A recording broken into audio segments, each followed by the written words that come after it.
Hey, we Oh, live, with the man. We music. live. Listen. I had that gadget for a minute. So, hey, happy Friday, everybody. Happy Friday. Happy Friday. I Happy apologize. Friday. We're a few minutes late, but hey, we're going to get this show started. I am Keisha. I'm one half of the host of the Regal Mindset Podcast show. And Jay, go ahead and introduce yourself. I am Joy, the coach, and I am the other half of the Regal Mindset. And we have something for you today. Yes. Yes. So we're talking about a subject. We want to just give a real quick disclaimer. This is a very sensitive subject in nature, and we Hmm. have some resource or a resource if you should find yourself in need of reaching or talking to someone. We're speaking about suicide and self-harm tonight. Mm. Oh, wow. Yeah. Are you ready for this? Yeah, I'm ready. I know we just talked just a few minutes ago that this is going to, what I believe, is going to help a lot of people. Hmm. And as we said, there's not a look, a sign, or something that's flashing on someone that says, I am in need of help. So Right. we're hoping that this conversation sparks other conversations for us to check in on our loved ones, on the people that we care about, and people that we don't know, right? Right. Because, like you said, there's no sign. And I think everybody automatically relates suicide with, oh, well, they just depressed. They just gave up. They selfish. They this. You don't know what pushes a person to that point. You don't know how long that person has battled.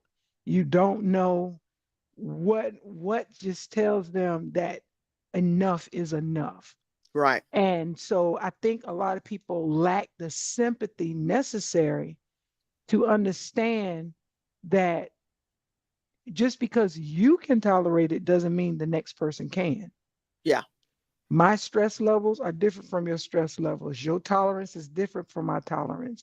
And we have to be a lot more cognitive and a lot more sensitive when we're dealing with people because it could be the very thing you say Yeah.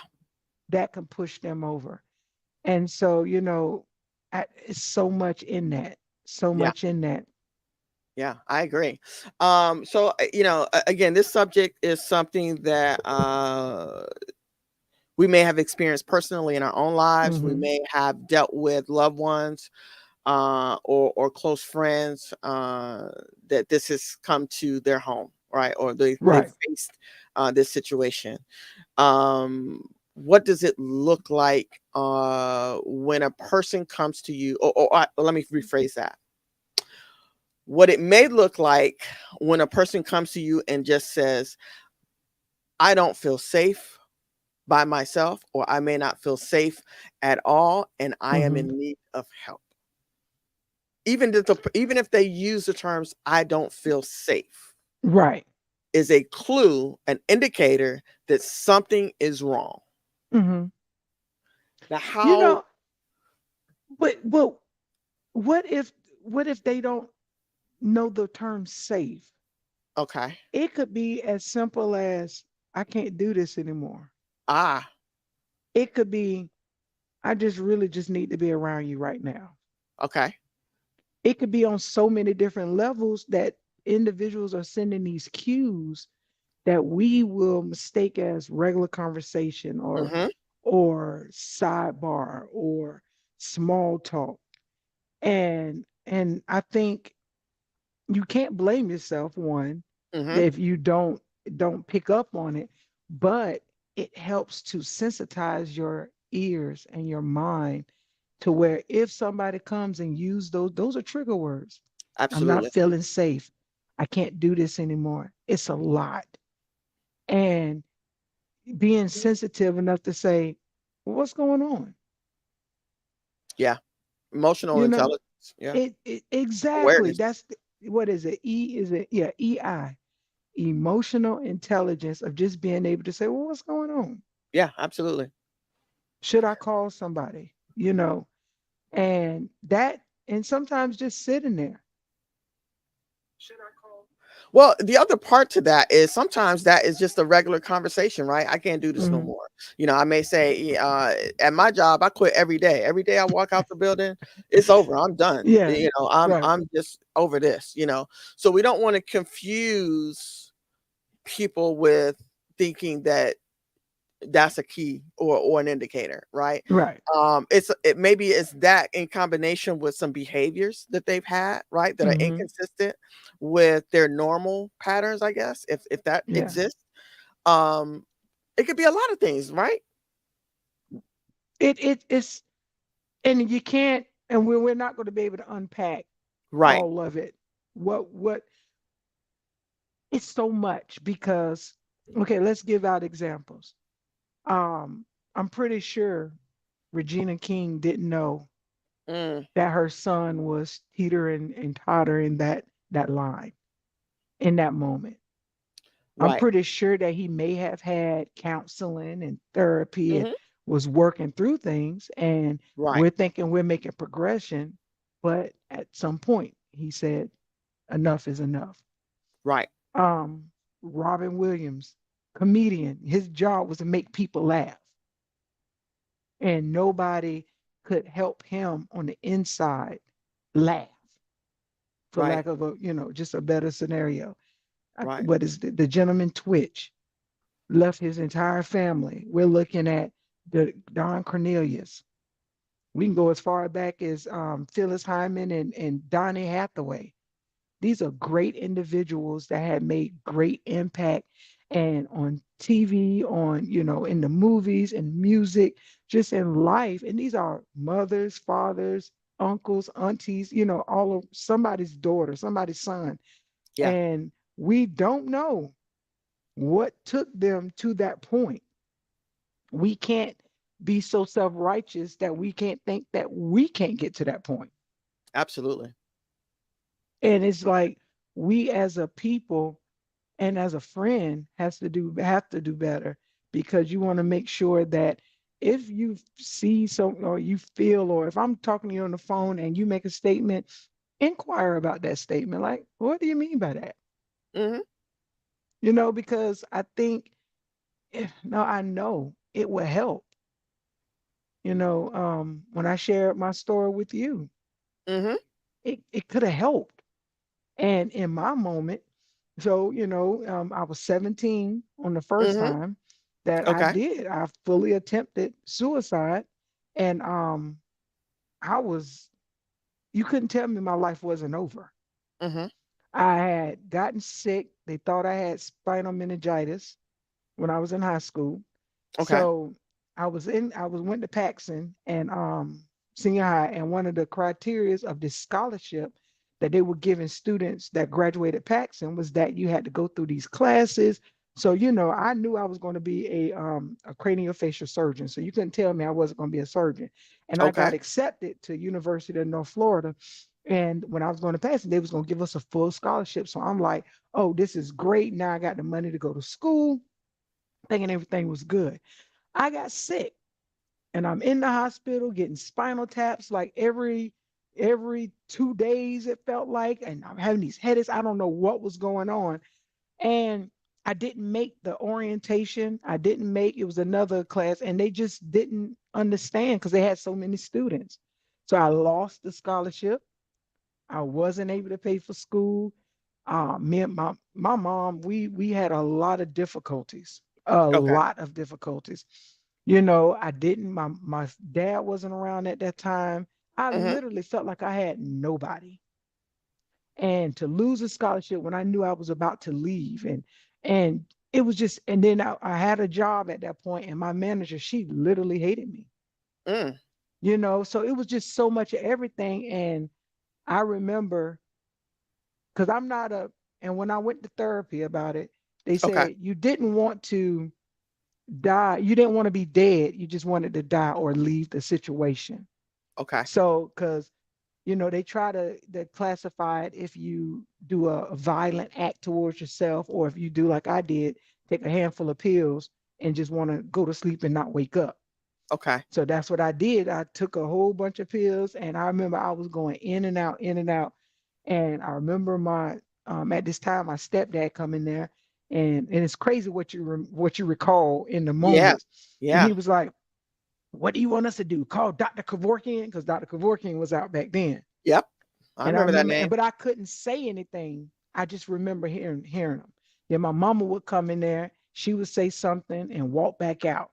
Then next thing you know, my godmama came in there, and I'm like, but I couldn't say nothing back to him because I was drifting in and out. Okay. And it was like, even in that moment, I was still by myself. Yeah. Oh man. And then I end up going to sleep for like a whole day. So of course I'm in the hospital at this point. And when I wake up, I was mad Mm. because I was like, God, you don't even like me enough to even let me die. And that I remember saying that when I woke up, because I'm like, I can't even die right. Yeah. Like, I mean, I might joke about it now, but I was in that moment like, I can't even die right. Right. And then on top of that, I end up, because of how much medicine I took and them having to, give you the charcoal and get it all up and all that stuff, Yeah. I end up having an allergic reaction to it. So now I'm covered in these big, I just couldn't win for losing. And I had these big old bumps, and so I'm running into the pharmacy with a jacket over me. And when I stuck my arm out, it looked like I had all Oh, these big balls over me, and nobody wanted to be. It was so much. yeah. And I cannot say that as much as I believe in God, that I felt God in that moment. I couldn't say Okay. that. I can't say, and I'm saying that because you can't tell people just go pray. Some things you cannot pray away, people. Yeah. Yeah. No, and the only way I was able, so they put me on lockdown, of course. Mm-hmm. So I, prior to me getting out and having to, and then with the allergic reaction and stuff, you talk to therapists there, and they take you through these little tests to see if sensible. And Okay. I did that, and I got out because I had to go get, because it wasn't it was a mental hospital, so I would have had to get out to go get treated for Okay. all the bumps and stuff I had over me. And it was like, I made a vow to go get counseling and work through it, but I was depressed from that point on. Mm-hmm. So let me ask you a question here then. Would you say that the situation that you had in front of you with losing the scholarship and the health issues, you were trying to solve a short term feeling with a long term action? Looking at it now, absolutely. Okay. Back then, you couldn't tell me that Right. my life wasn't over. Right. Right. That's the way I saw it. I felt like I had nothing left. I had nothing else. Hmm. You Could know, anybody have helped you, do you think, at that yeah, time? Had they offered, had they said we could get through this, had they, offered you another alternative, a different route, another means next year or something, could you I have think been helped? so. I Okay. really believe so, because I think that's when, it would have helped with like a guidance counselor, because back then they kind of cared a little bit, Yeah, in school, and yeah. sat down with me and be like, all right, well, you lost this opportunity. Let's see what else we can find you. That could have been a conversation. Oh, and Okay. then let me back it up. On top of that, they wouldn't let me graduate. What? So I went to Paxson School, and a lot of people don't know I graduated. I ended up getting my diploma, but I was number 6 in the class. I Mm, was in all the AP classes. I had a 4.13. You could pull my transcripts to prove it, out of a 5 scale. mm, Because it was only 10 of us in the honor classes, so I was number 6, you mhm. know. So I was supposed to graduate with a white robe. Everybody else had on blue. So all of us would have had on white robes with our honor cords. I was National Honor Society. I was voted most wittiest. You can definitely check the yearbooks. Your receipts, Like okay. yeah, check these receipts. I had a lot going for me, and I tried to, I was on student council. I was everything. And then next thing you know, we get our final paperwork and stuff. Oh, you're a half a credit short of gym. What? You wait until the third 9 weeks, so you only get 4 9 weeks.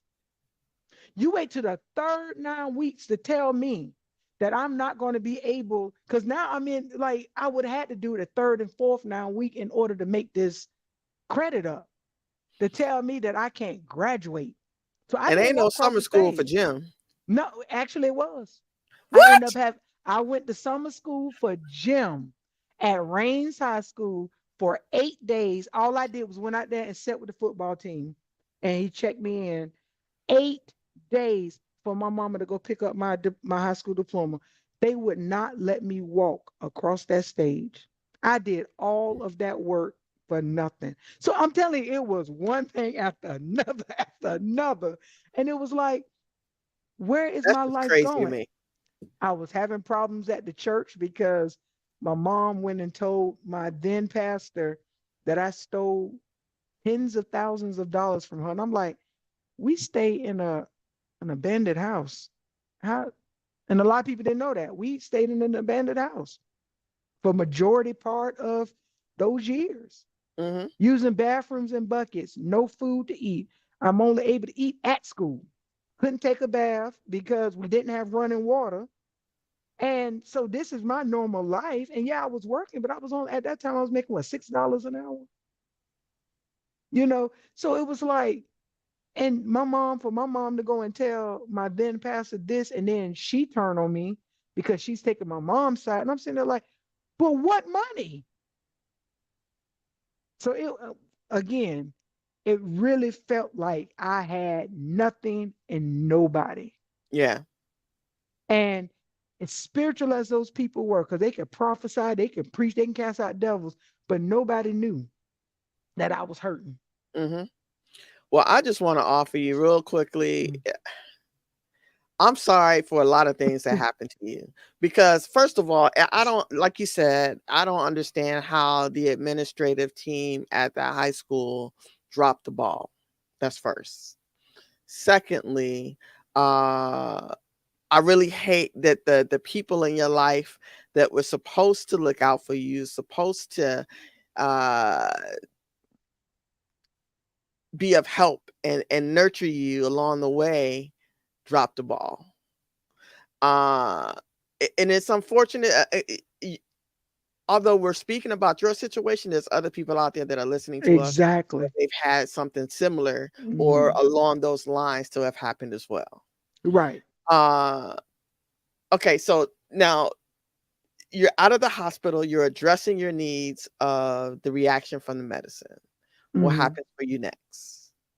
So I end up going to my primary care, Okay. um, and he ended up giving me a shot in the arm and some pills to take, and it cleared up. So that's pretty much. So basically, I took a because of the spinal tap and the pain Uh-huh. I was in. I was on, is it Vicodin? Vicodin, or it starts with a V, but it's a pain medicine that starts with a V. I think it's Yeah, Vicodin.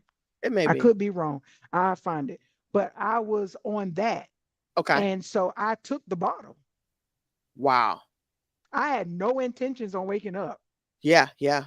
Now, do I appreciate now in the Okay. place that I am and in the mindset that I am that I'm glad I woke up? I wouldn't have my family. I wouldn't be have this life that I'm living. I would not have my daughter. I wouldn't Right. have everything that I have now. But no, I didn't have no intentions. So I was Yeah. mad when I woke up. Was that a Yeah. question that came through? Yeah. So Khan said, do you believe that you would be who you are without those trials? Absolutely not. Everything that happened to me, yeah, it was Vicodin. That's what it was. I just Googled it. Okay.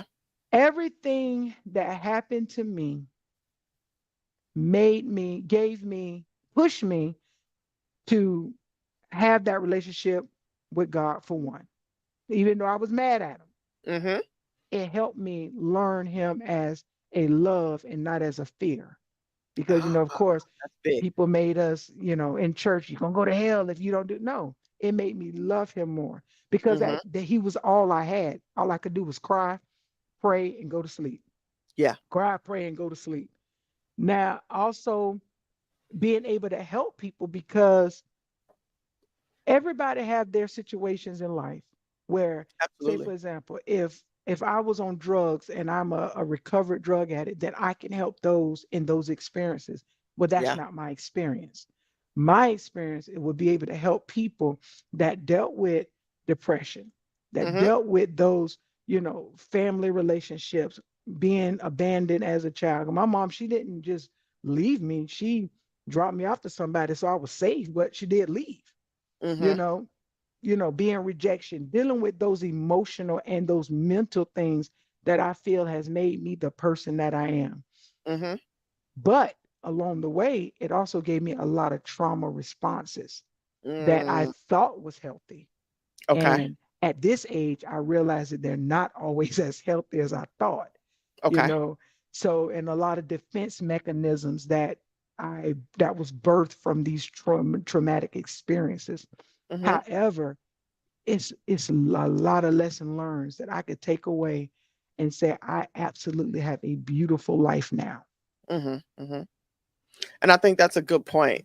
Like you said, you were it sounded like you were trying to solve a temporary problem with a long-term solution. Hmm. Now sitting on the other side of that are the lessons and the things that you've learned from that, and how much more appreciative of life would you say, right? That you Absolutely. are, because of those, because of making it out, because Right. of being on the other side of that. And I think sometimes what happens to people when they're in that space and they're sitting in that depression, right? They're sitting in Hmm. that overwhelming feeling of this is the end. They don't think, or it's difficult to see themselves on the other side, right? They this is so big that there's no way There's for me no, to you're move around right. it, right? That's right. I can't move this mountain by myself. Right. And to that, I would say that is a time where you call the suicide and crisis lifeline. The And see, numbers and rolling at the yeah, bottom of the screen. 988 from your Yeah, phone. yeah, And absolutely. because you can talk to somebody, and whether sometimes a listening ear helps, Uh-huh. sometimes just a word of advice, sometimes just somebody telling you, I love you, you know, and even then you could let somebody, and it could literally be $20. That could be that life or death situation, because they feel they absolutely have nothing. Well, here Yeah, go 20. You can go get you something to eat. I'm talking about something small. It could be something big, yeah. but we don't know how in that moment we can be of a service. So we have to become more sensitive and more cognate of our actions, our words, our tones. Because when you wake up every morning, when we supposed to be, those who pray, and we pray, give us this day our daily bread. That daily bread is your substance for that day, whether it's money, food, support, love. It's your substance for the day. But Mm-hmm. when you get your daily bread, you have enough to give somebody else a part of your daily bread. Absolutely. What you say? Honest opinion. She believes The that drug very use is same. very similar to your situation. Drug use, as I have known it, is for a short-term solution meant to numb those same feelings. So yeah, I can see Yeah. that too. And alcohol, Yeah, because that was another thing. yeah. Because I didn't want to take pills, because I knew that was my thing. Because, you know, I had another situation a couple of years later, and it was out of a relationship. I was being real dumb. But I knew pills was my problem. Okay. Until I got real help, I always battled with the emotions, the depression, everything like that. So then what was my next thing was, if I don't want to take pills, alcohol gives me that same feeling. I'm gonna go Mm. to, and even though it's a suppressant, Mhm. it also operates sometimes as an antidepressant. You going to sleep, it just or if I'm high up in my emotions, I'm crying. So it may be that everybody have a drug of their choice. We see people who do the prescription medicine. That's a drug of their choice. Yeah. So you're absolutely right. It's a short-term resolution that we, and but we have to be vulnerable enough, especially as African Americans, Yeah. to say, I need help and I want help. Mhm. Mhm. I can't deal with this thing alone. I can't handle, this situation by myself. Coco has a question. She said it's crazy how depression is so much more popular now, or that it's more noticeable now. Well, I don't know you know, how noticeable it is. I understand mhm, what you're saying, Coco. I think I think uh, now we have a lot more resources, maybe, because of so many incidents and so many people vocalizing that they're in this state of depression or they're feeling these mhm. mental situations, if that's the right way to say it. And I'm gonna make a very unpopular opinion. Okay. Depression don't look like depression, and if it looks like it, 8 times out of 10, it's really not. Hence, Facebook, like she say, popular. Hence, Facebook. You don't have to get on Facebook to cry to show that you're depressed. You don't Yeah. have to put on Facebook, I'm depressed.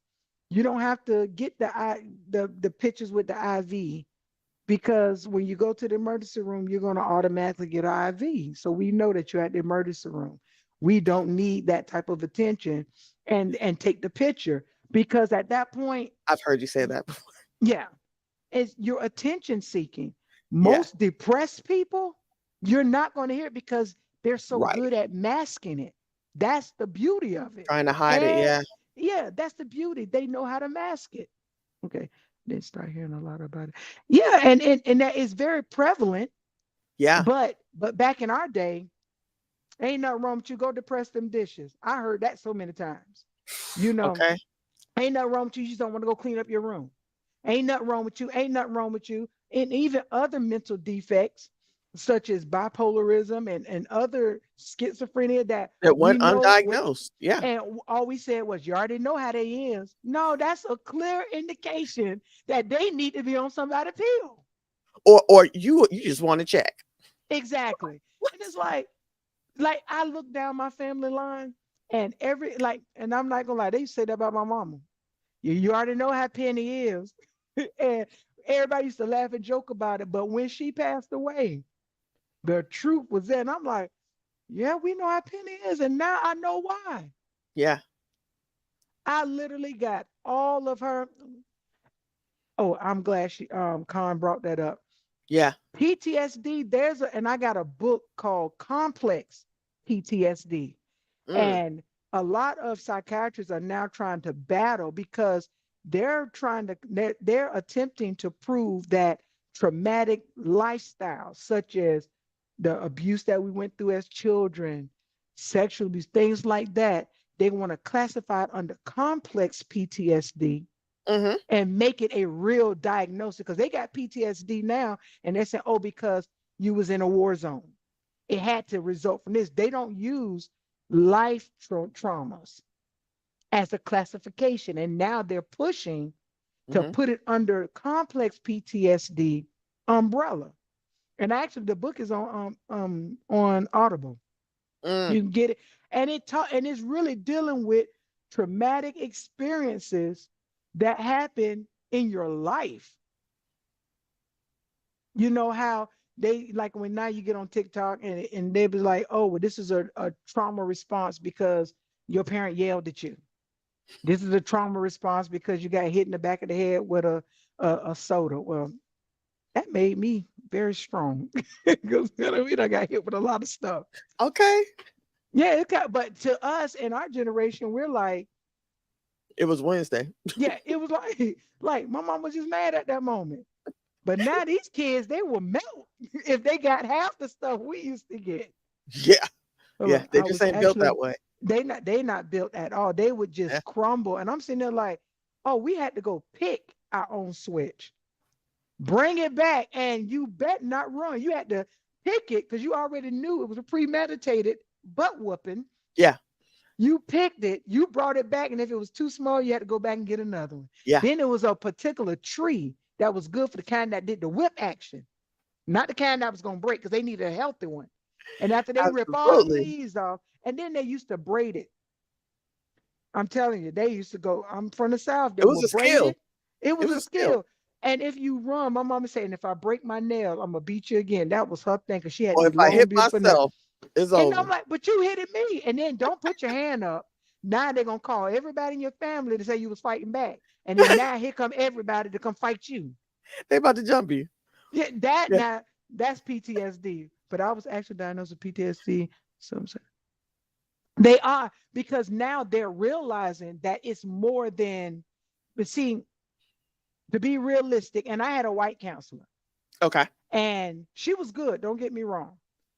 But the cultural differences was where we would have the disconnect, because Hmm.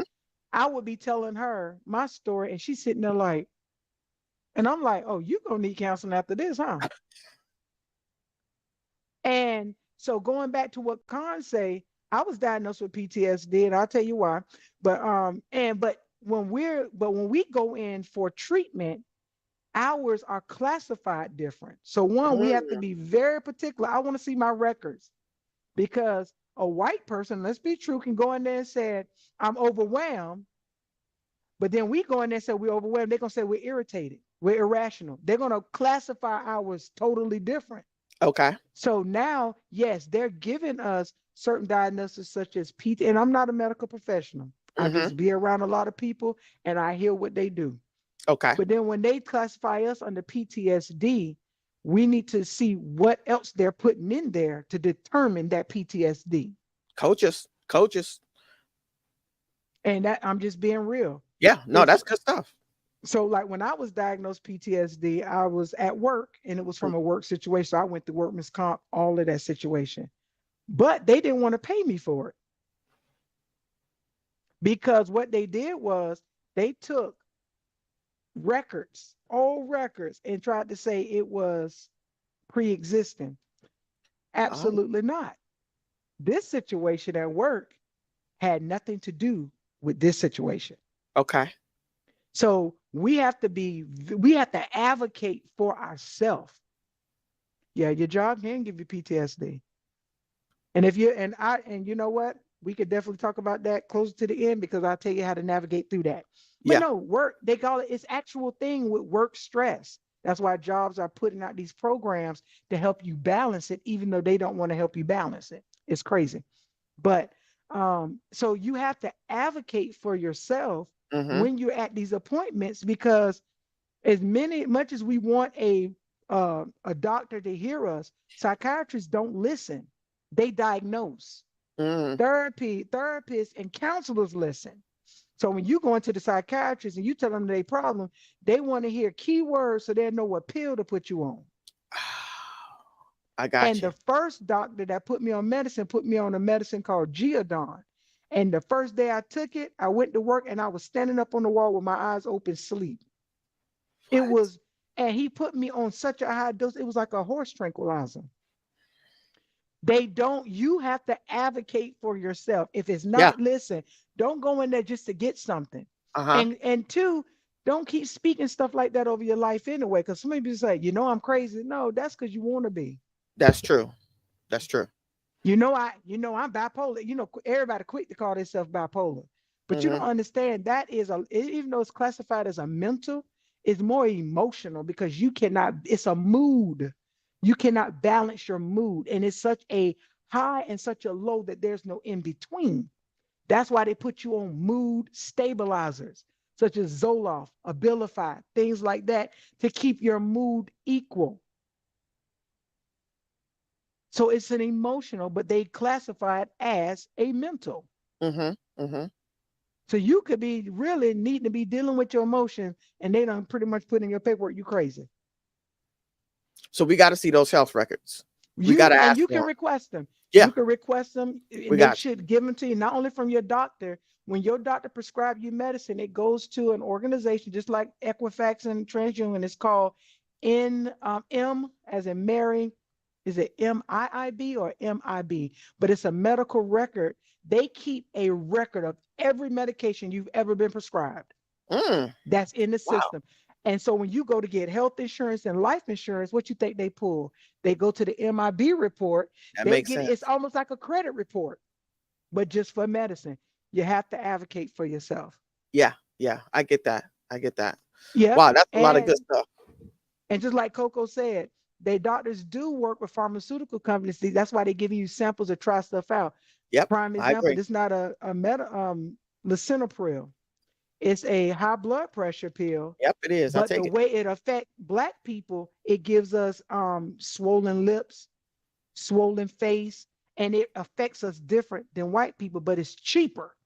So instead of our insurance company is going to say, we no longer, because they did this to me, they didn't want to pay for my Avalon, which is an expensive, but it works for Mm. me.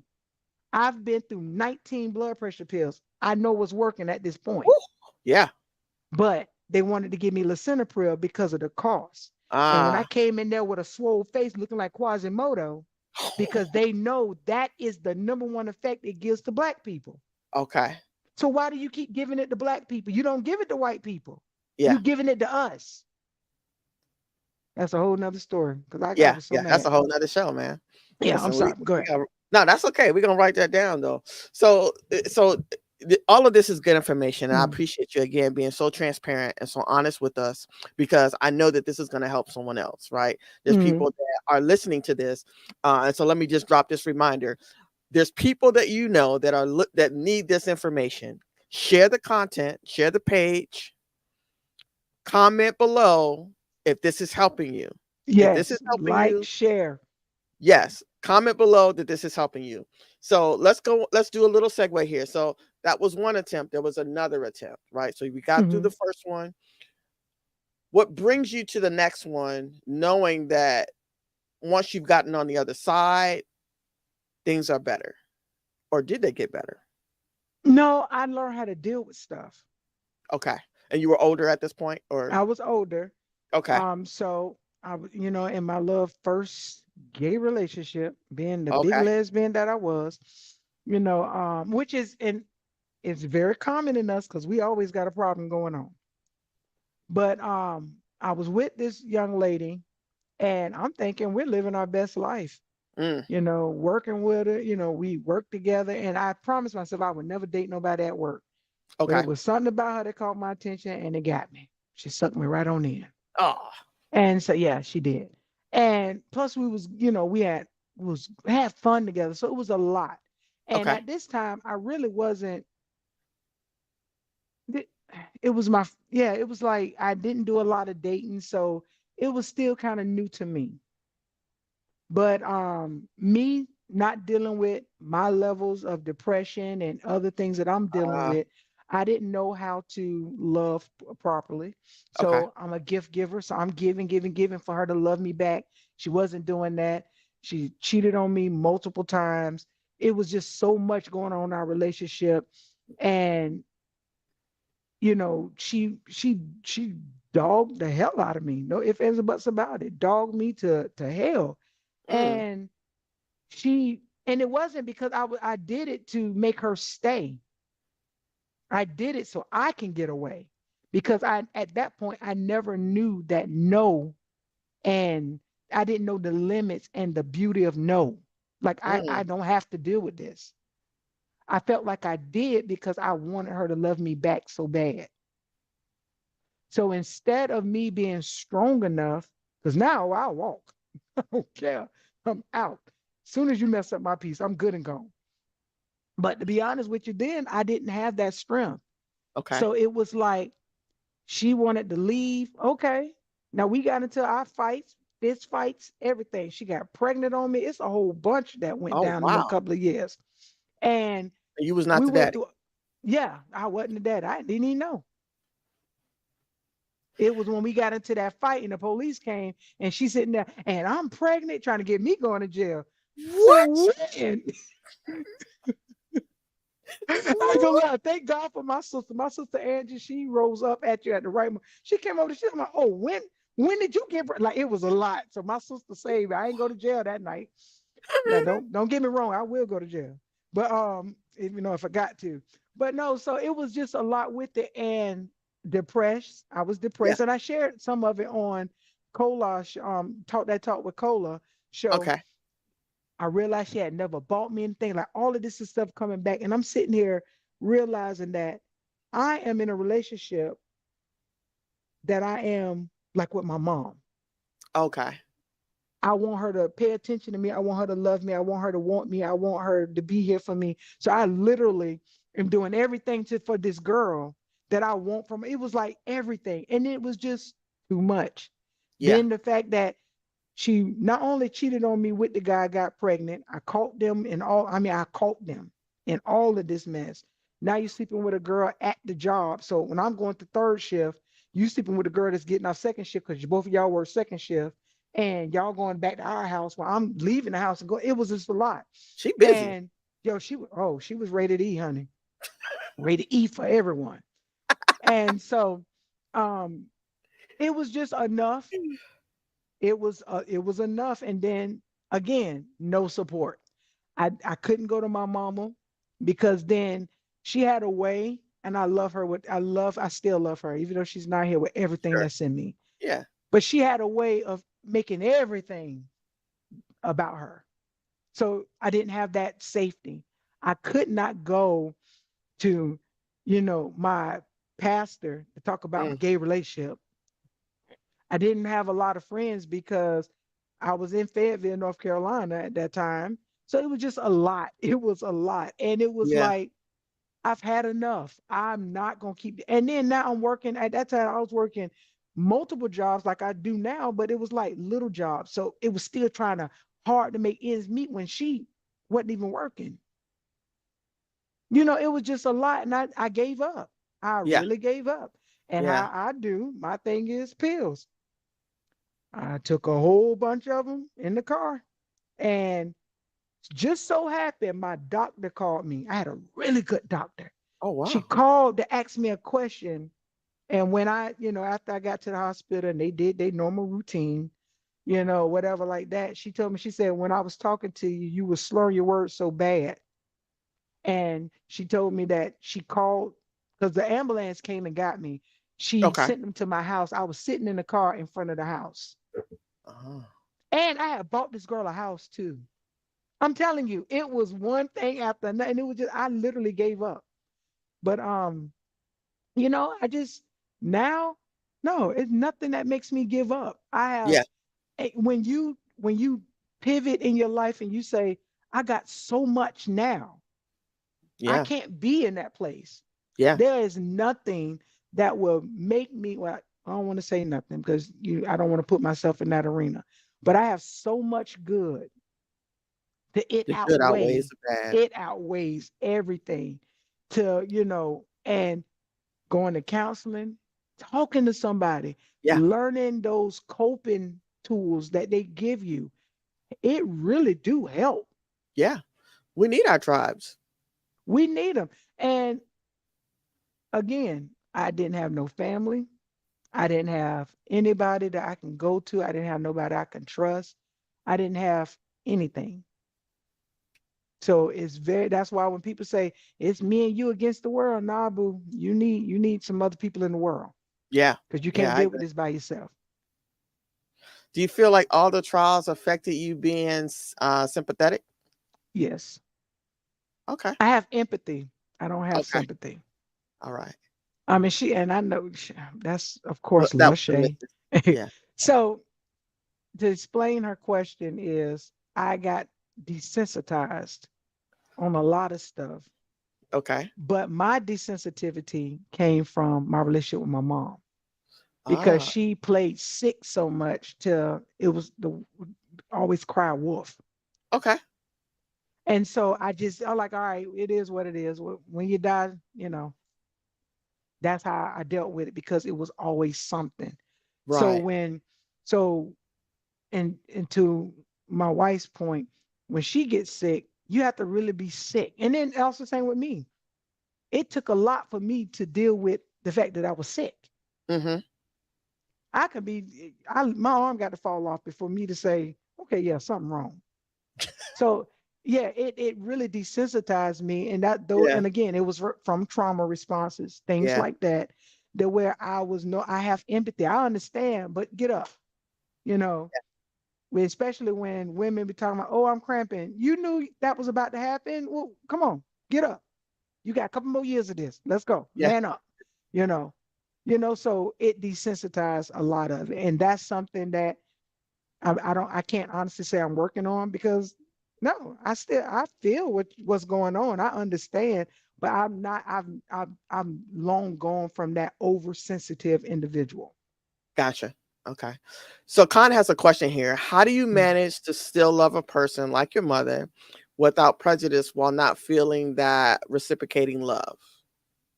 That's a good question. That's a good question. Yeah. Thanks, Khan. So my mom,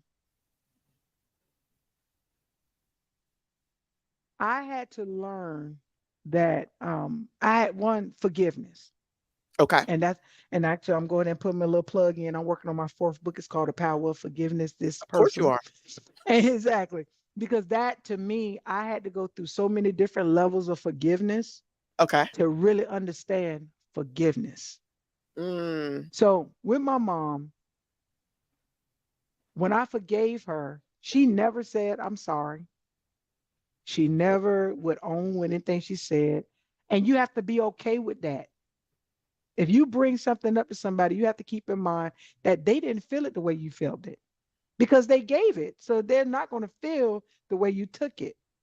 Also, your own experiences and your own thought patterns makes you receive the situation differently. Somebody could have just simply said, "Oh, those are red shoes," but if you're a hurt person, your head said, "Oh, she don't like my shoes. Oh, she just said that red was ugly," and all she said was, "Oh, there's red shoes." mm-hmm. So again, you have to see what's going on the inside. But when in this particular case, I forgave mom. I chose to forgive her because at the end of the day, forgiveness is for you. Mm-hmm. There's a They choice. help Yeah. you. Yeah, it's a choice. You want to be able to forgive. But then I started realizing that a lot of stuff she really couldn't help on her own. I was gonna say that. The abuse from her mother, the rejection, the the failed relationships. She really just couldn't help it. And my mama was that person. You know something? Y'all know how Penny is. She really couldn't help it. So Yeah. now that made it easier to say, Penny hold her responsible for that. Yeah. Yeah. She really couldn't help it. So that made it so much easier. And with my dad, I loved him purposefully. When he wasn't, back then when he didn't call me or didn't come see me, I still made sure he got a birthday gift Mm, or a call. I still made sure Father's Day he heard from me or something, even if I didn't hear from him. Because those to me are seeds that was sown that mm-hmm. now I'm reaping the benefit for him. Me and his relationship is perfect. Mm-hmm. I would have never thought we would be here. And I don't feel prejudice because I learned that my love is my love and how I give love, I have to be okay with releasing it because that's me of giving it. I'm Okay. releasing it. So once I release it, what you do with it ain't got nothing to do with me. Mm, that's good. So regardless of if and I don't expect anybody to reciprocate or give me exactly what I'm giving them. I just Mm, expect you to love me the way that you can love. And I have to either be okay with your way of loving or say I'm not okay with it. So remember we talked about before about the love languages. The yeah. way I speak love, I give gifts. I do acts of service. I give you affirmations. The way I receive love is more of word acts of service. Mm-hmm. You don't have to go and if you go and buy, like I told you about the rocks, my daughter can go pick me up 3 rocks and I got every rock. I save all I have 2 storages of stuff I just saved. But that means more to me than you going to buy me a Rolls Royce. And it may sound crazy, but I can buy you a Rolls Royce and I'm sitting there. I can't wait for you to be happy because I want that reaction from you. Mm, But you're not going to get that reaction from me if you go buy me a Rolls Royce. I'll be like, I was going to get my own. That ain't what I wanted. I wanted this bicycle. Right. I wanted the beach cruiser with the basket and bell, which I did get because Shay went and bought me one. But I'm Okay. just saying that's what I wanted. But when me and Shay got together, I was okay buying her a car. You're right, people pleasing. Yeah. But I learned how to put a limit on it Okay. and learn to allow it to be my love language and me not doing it to get your attention or to get your love because then I wanted the reciprocation. Well, I'm giving you all of me. Why you ain't giving me all of you? No, That I'm giving part. you all of me and I'm okay with letting it go because this is my true authentic self. Mm-hmm. What about you? How do you feel Just about that? so a couple different things, right? To Khan's point, well, to elaborate a little bit more on your point, sometimes I think we forget that our parents were people before they started having kids. Oh my And God. what I mean by that is that even myself, my mother when she was alive, was not perfect. I think she did the best job she could do with the tools that she had. Hmm. Right, it would not have been the way I would have wanted or pictured myself to be raised on a single parent mother household. And same for my father, right? Who my father is still alive. Um, Two very different people. I just think that they again did what they could at the time that they did. I give them grace for that. But when I was a child, of course I felt differently. I expected more, I wanted more, and Hmm. and what I can say in all honesty, because of that relationship or their relationships, is why I knew I was not having another kid. I was not having a kid. Period. Right. Point blank. That wasn't happening. And that wasn't happening because I didn't want all the responsibility that I expected from them that I Hmm. didn't get. I didn't want to do that or drop the ball on another person, on another Right. life. That's me. So with that being said, when you offer to forgive someone, you have to understand where that person was and what they had and what their abilities were, right? So if they were capable and able to nurture and take care of and notice certain things and be the best parents, again, they just still trying to figure things out themselves. Right. They're trying to literally figure it out as they're trying to raise themselves in some cases and raise you as well. So I just offer them that grace and allow them to be who they are. And at this point in life, I just whatever relationship myself and my father have is what it is. It is what it is. I just think that uh for us to be on this platform, it would be irresponsible for us to not address this subject, this scenario, without again offering people the Hmm. 988 suicide crisis and lifeline number, and the ability to make sure that they're again checking in with one another, right? Checking Hmm. in on their loved ones. They've got to be more observant, right? Pay attention to the things that they're saying, the things that they're not saying, right? That's also important, I feel like, Right. right? So just Hmm. as much as a person, if they're withholding or trying to isolate themselves and they're always in a mood or whatever, check in on them, ask them questions, right? Send them texts, hey, I love you, if you need me, come holler at me, whatever that is. And that may be a combination of things. But I also want to make sure that people are reaching out when they need to, without the embarrassment, without people looking at them crazy, without judgmental, anything, any of those things, right? Just know Right. that you are valued, you are worth, and you're needed. So We all need each other. exactly. You brought up like three good points, but there's one I would love to pivot to Yeah, go ahead. self-harm. Okay, Because yeah. you made the statement of when they sometimes they can't even say it. When it's on that unspoken thing. Yeah. And so self-harm, if a lot of people don't know, is when typically when they're cutting themselves, things like that. Everybody has their own experience of what it does to them in order, when they're doing it. Mm-hmm. Now, it is very prevalent in younger people, Mm-hmm. teenagers, adolescents, going down to middle school age. Now, I can never say a parent should always be aware of what's going on with their child. But what I can say is I know how this generation has pushed us to boundaries. And they're like, I need my space. I need my boundary. I'm your mother, and it's only so much space I'm going to give you because I need to make sure you're okay because I am in your life. Right. I'm not there to come in there and direct your life, but I'm gonna if you are not the hugging kid, I'm gonna still come and hug you. Because one, you need to know that I'm still gonna love you. That's my way of enjoying and having fun with you. But that's my way of checking to make sure I don't see nothing either. Mm-hmm. I'm coming in your room because I want to know is one, I pay the rent there, I pay the mortgage. I'm coming in anyway. Two, because I feel like some people who participate in that type of activity are Mm-hmm. left up to them their own devices for too long. And Okay. so you're just like, well, they're just mad, so they're in their room. No, I'm coming in there too. We can be mad together, homie. Right. Because what's Yeah. not gonna happen is I'm gonna lose my child because I assume they just needed space. I should, and again, we know how some children are, and they separate. But you should, you should be able to engage with them enough, and right, and no support. I'm going. And me and my wife, we talked about this before. I'm gonna go as small as this. If there's a bump on your face, Joy is gonna know. Well, what's going on? Did you wash your face today? I'm checking our 11-year-old. Come here. Let me look in your mouth. Did you brush your teeth good?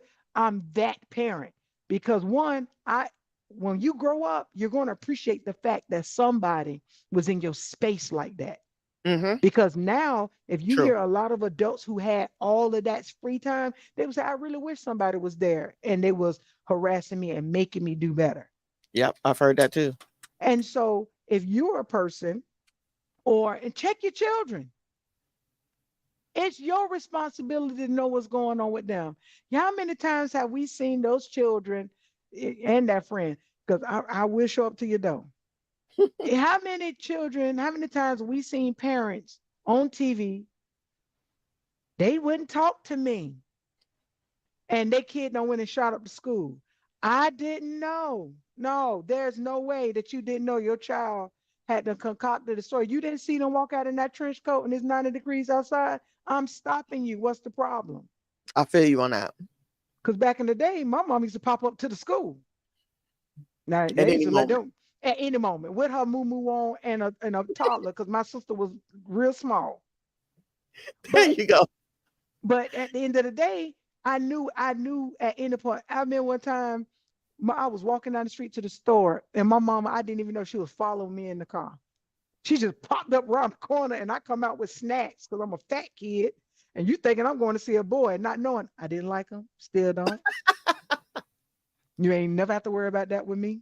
She pulled up on you. Yeah, she rolled up, get in the car. The I'm like, original pull up. but the one you should have been pulling up on. My sister know what I'm We ain't gonna talking call about. her out. We Look, ain't gonna call my her out. sister know what I'm talking about. The one you should have been pulling up on, but you rolling up on me. But the thing is now, and then, okay, Shay said you can't even do that. You know why? Because we give, we're, oh, they have rights. You can't violate their rights. You can't, I'm their parent. I should know what's going on with their skin, their face, their business. I want to know if my child getting bullied because I'm going to bully somebody. I need to know if they are the bully because then I'm gonna get them. Like you're taking away, you're not being that involved. Create space for your child to be in these situations where they don't feel supported, they don't feel loved, they feel they we don't know what's going on in school because you're not participating in the conversation. You're not showing up to the school. You don't know what's going on. And they out there cutting themselves. And then what that develops into what? Now they're unaliving themselves, and then you're go funding somebody to get the bury them. So what Yeah. do you? So you talk about self harm. What like one? Have you even experienced that or been around anybody that had self harm? No, I've never had that I'm aware of. Let me say that that voiced a concern or said anything about self harm.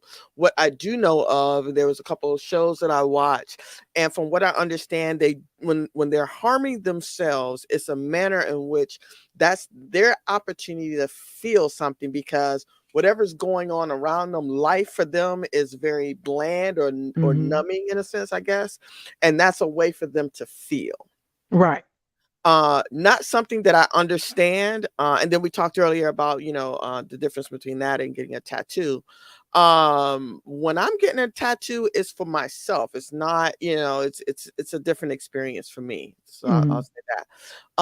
But I do know that it exists, and that I know that it feels like something that they share amongst their peers before they may or may not share with their parents. Right.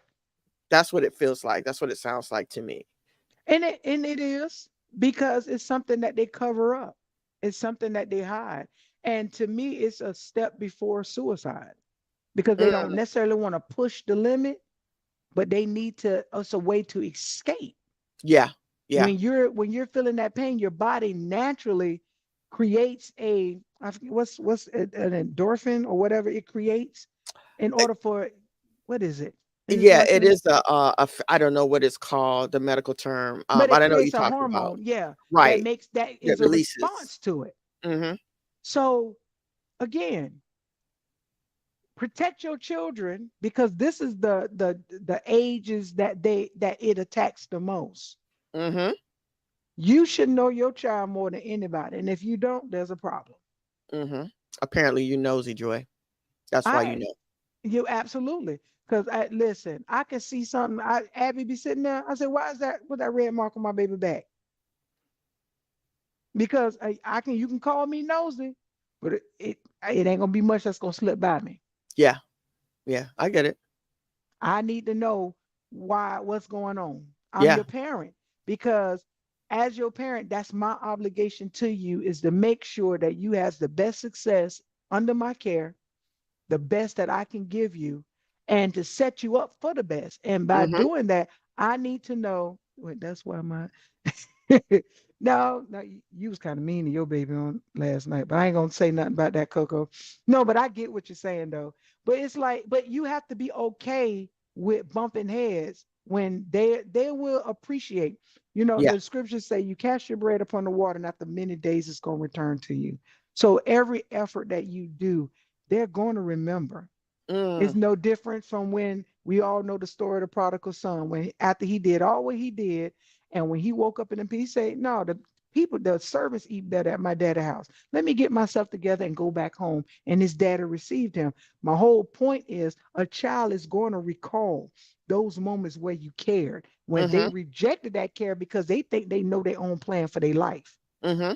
But when they rejected it and everything like that, it's okay. You planted the seed, let the seed grow. That's all you can do. I get it. So And go I ahead. was I'm just gonna sorry. ask, is it ever a point where as a parent it's too much, like you're intervening too much, or you're Hmm. too much of a helicopter parent, as they say? Yeah. When you don't allow their mistakes for them to experience their mistakes. Ah, Chris Rock, he said something. He said he sent his daughters to okay. a prominent white school and they participated with the other white kids and got in big trouble. I can't Mm, recall what exactly was, but it was huge. The one they was getting expelled, not suspended, expelled from school. mm, So his daughter, he said his daughter came home and was like, "I need you to go up to the school, pretty much throw your power around, make sure I don't get in trouble because my friends, their mamas done got them back in school." And he acted like he was going to do it, but he said he called the school and said, "No, expel her because I got to teach you a lesson." And he said, and if he didn't make that decision, his daughter wouldn't be over in Paris learning how to be a chef by the greatest people because she learned her lesson. mm, So it's certain things you can allow them to learn, but for mm-hmm. your health, your mental health, your physical health, all of that, your emotional health, that's my job. And Yeah, it's my job to make sure that even in my healing process, because parents are healing too, it's true. I'm glad you even said in that. our growing and healing process, it's our job to make sure we give you a life you don't have to recover from because we're Mm, recovering. So we know how that feels. true. And so to me, that's not helicoptering. Me, that's being a parent. Mm-hmm. If my Mm-hmm. baby look at my baby mouth, when she say, "Mommy, it hurt right here," open your mouth. Let me see. No, come on, let's go get that fixed. Your butt hurt? Come here, let me see what's going on. Bring it here. Yeah. Because when I remember one time, situations back then, they would cover that up if you getting touched and you getting this. No, I need to know because I'm ready to take somebody's head off. Yeah. Because we was told, well, your uncle wouldn't do you like that. Then that shuts you down to not want to be open. No, I Mm-hmm. listen to everything. Tell me what happened. I want to hear this whole story because now if Cinderella come in at the end, then I know it was a story my daughter made up. But if Cinderella and her other little friends ain't coming in the story, I'm listening. Yeah. Who did what? Yeah. Because I never shared with my mom the first time the boy babysitter asked to see my breast. I just remember the conversation. I didn't share that with her because when I told her I didn't want to go, I didn't want him to watch me anymore. She was like, "Well, I got somewhere to be." That was her reaction. So I Mm-hmm. wasn't free to tell her. Well, he asked to see my titties. So no, we should create spaces to where children should feel safe to come to you, and you protect them. Yeah. I'd rather be wrong than D.L. Hughley. I don't know if you saw his podcast because Yep. Monique brought it up when he Yep. didn't believe his daughter. And Yep. look at all of that then transpired. Mm-hmm. I don't care. I believe my kid until they prove me wrong. I'd rather Yeah. look stupid at the end than my kid to ever feel like mama is not in their corner. Yeah. I saw that. And he was devastated by that. And it should have been because I don't care. That's my child. Yeah. My child come before anybody. Yeah. If my child don't want to hug you, oh well. Yeah, I'm not gonna make hers, and she Right. definitely ain't sitting in your lap. Mm-mm. Mm-mm. I agree. Man, listen, tonight's conversation, and again, I want to thank everybody that's in the chat for chiming in and helping us navigate this difficult conversation and voicing your questions and sharing a little bit about yourselves. I want to thank everybody. So let's kind of let's wrap this up, and then there's another Mhm, thing that we want to launch and promote as well. We've got the 988 Suicide Crisis mhm, Lifeline. If you or someone that you know, or if someone needs to see this, someone needs a number, share the information. mhm. They're dealing with something, they're going through something, you suspect them of going through something, have conversations, check in on them, check in on your loved ones, right? It doesn't cost anything. Nothing we It talked about doesn't. tonight is going to cost you. Um, uh, other than that, is there anything else you want to say before we move to the Yes. So even if you're not suicidal, you could just be depressed. You yeah, can be battling. We don't care. Call somebody. yeah, And even if you don't want to use the 988 number, there's crisis centers in your area. mm-hmm, They're 24 hours. You can text them, you can talk to them, there's resources. Go to a hospital. They cannot turn you away. mm-hmm, That's what they're there for. If you call that number and say, I can't, I feel like I'm gonna hurt myself, they're gonna respond. They have to, yeah, right? If you're at work, because a lot of people say, having executives done jumped off buildings because work is stressful and things like that. Listen, their services, even at work, they call EAP, Employment Assistance Programs. 9 times out of 10, they typically are free. They're a number that your company gives you to call. These are anonymous calls where you can get counseling over the phone right then. Your company will pay for it. They also have programs where they'll pay for up to like your first 5 counseling visits. These are resources that are available to you that a lot of people don't think or know exist, right? So even if you're not at the point of suicide, you just need to talk. Call your local crisis center. They actually pay people now to talk to you over the phone. That's an actual job. It was actually on Indeed, yeah. where whatever you need, the resources are there. And if you can't find a resource, find one of us. We'll direct you. Yeah, We will absolutely. direct you. We can talk with you enough to get you to the next level, to the next point of safety, because Yeah, your safety is more important than anything. And get up off your lazy butt and make sure you're doing everything you can to protect your child because you don't want a bully to push them to where they can unalive themselves at age 8. And then you're crying, or you're not protecting your child and there's a grown person on the other end of the phone telling them how pretty they are because you didn't tell them how pretty they are. These are things that lead up to those self-harms and those type of behaviors. Not saying all the time, but if you are not being told you're pretty, the first person that come and tell you you're pretty, you're going to fall for it. Yeah.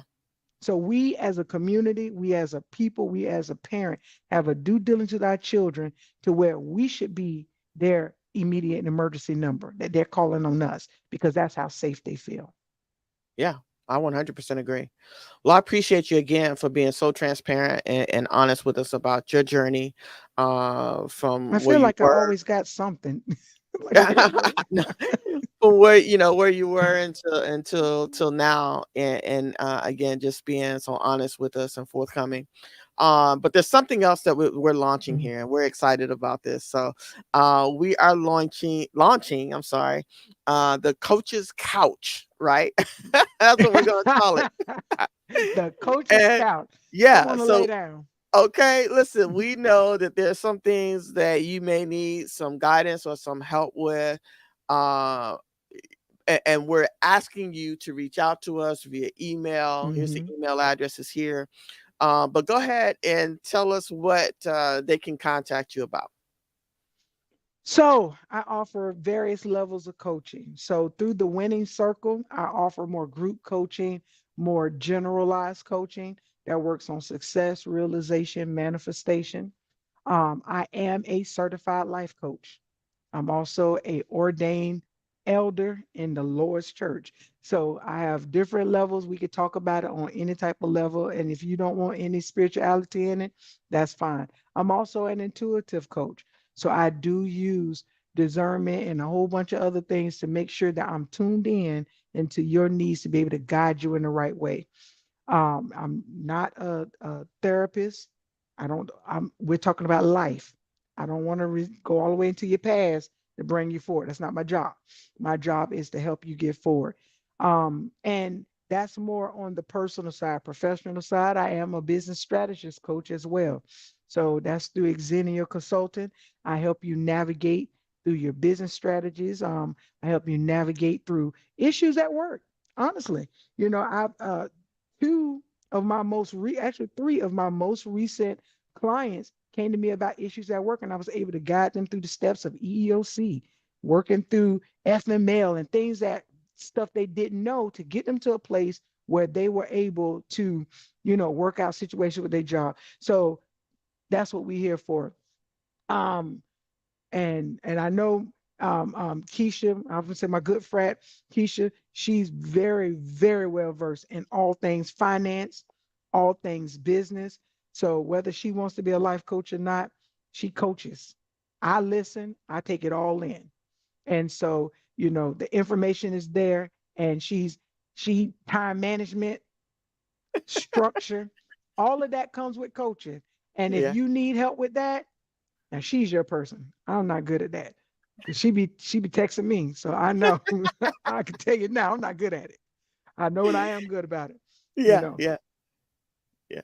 But no, I appreciate you. Thank you so much. So listen, we are asking everybody again for those questions, for those comments, those things that you quite don't understand. You have maybe an idea, you're not quite sure, you think you almost there, and you need a little bit more support, a little bit more guidance, and a little bit more education. Please contact us at joy at Regal Mindset or contact at regalmindset.com. Again, even if it's about something that we spoke about tonight, and you need some coaching on how to perhaps address that with your team, how to address that with your loved one, a family member, whomever, then we're looking for you and the information that you have so that we can share it. Mhm. If you would like to remain anonymous, you're more than welcome to do that. Let us know that in the email, and then we're going to move from there. You got anything Yeah, else? anonymous questions. Oh, we're looking forward to those. When we get those, we're going to make sure we read them out, help you with your situation. But I did want to say this last thing. Everybody needs a coach in their life. The Okay. greatest The coach is not always the greatest player, but they make the greatest players. So if you look at any football team, you look at any coach out there, their job is to help you see the bigger picture while you're out there driving the ball. So I have a coach. Everybody needs a coach in their life. Some people Absolutely. need a therapist and some people need a psychiatrist, but some people can really just deal with a coach. So get you a coach, even if it's not us, find you a coach. And all of our coaching is not free. So you just got to reach out. We'll let you know how much it costs because our time is money Yeah. and our money is our time. Absolutely. Well, listen, that's going to end our show. We want to just encourage everyone to keep a regal mindset. Next week content is going to be dope. Oh my I'm telling God. you right now, next week's content, y'all going to want to make sure that you are present and that you shared the presentation or the content beforehand so we can get more Hmm. conversation. But we are talking next week. Want me to tell you what we're talking about? Go ahead, knock them out. I want them to be too excited, just like we excited. Listen, so we're talking about death and how we're gonna deal with death, right? Ooh. It is bound to happen, right? We are all. My grandmother used to tell me, "It's two things you're gonna do. Two things. You're gonna Hmm. stay black and you're gonna die." Listen, Michael Jackson did not do that, but that's never I, the subject. I'm not with you. I'm I'm not with you. I'm black, and at one point, and when he's ready, I'm gonna die. That's the only two things. Anything other than that, then it is what it is. But that's what we're gonna talk about. A lot of people, are dealing with things that they're not quite sure how to deal with. They have family members, they have loved ones who don't quite understand, the cycle of life and so on and so forth. We're just gonna try to bring a different perspective about it. And it's a discussion that needs to happen, right? We've got to get more comfortable being Hmm. uncomfortable. And we should have Okay. our professionals on board ready to Yeah. help you. Because listen, it's a process, Yeah. it's a journey, and it is lifelong. Don't let nobody fool you. Yeah. Absolutely. All right. Well, listen, everybody have a great weekend. Again, Regal Mindset. We love you guys and Thank stay you for your in support. touch. Absolutely.